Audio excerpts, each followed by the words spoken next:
who's Managing Director of Bulk Powders. Hi.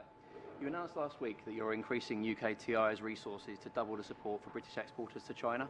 But for brands like mine that are looking to expand and grow closer to home, what are you going to do for SMEs that are looking to grow into key closer markets such as Europe? And can I ask you, what's your business? What do you sell? Sports nutrition brand. So we sell direct to consumers across the UK and Europe. And you want to sell into European markets? Yeah, we currently already do, but we're looking to expand more and more, and there seems to be very little support for brands who are trying to grow closer to home. Right. I mean, first of all, we shouldn't forget that Europe is a huge market for us, and all the problems you continue to read about in Greece and France and so on, they have affected the British economy because they directly affect a business like yours. There aren't so many European consumers who can afford the products that we're making. So that's why we have said, look, let's look further afield. Let's look at these new growing places like China, like India and the like, to make sure that you've got more options. But we also need to help you when you sell your goods into Europe. Now, we've put a lot more resource into this thing called UK Trade and Investment. I think most people would say it's doing a lot better job than it was 5 years ago, but again, there's more to be done. I think particularly more to be done to support small businesses. But I would say, if I was trying to identify some of the big problems for the British economy going forward, it's still that we don't export enough. We do not export, for example, the same as the German economy.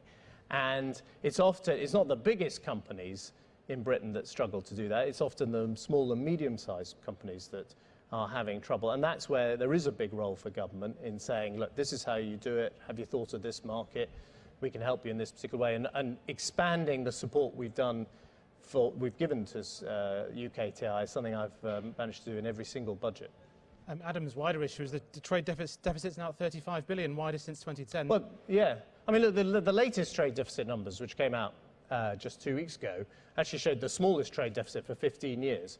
But again, this is a question of, lots done, but still more to do. And we have got to, as a country, earn our way in the world. All the things we want in our country, the great NHS, the great education system, jobs for young people, these come when we have a successful economy that is trading around the world, making things here in Britain, selling them abroad, as you are doing. And we need to back people like you with competitive taxes, economic stability, making sure you can employ great, skilled people coming out of our colleges and universities and schools, and helping you get into those export markets and creating a culture in British business where we go beyond our shores to sell. We're a great trading nation. That's part of our history and heritage. I want to make sure it's part of our future.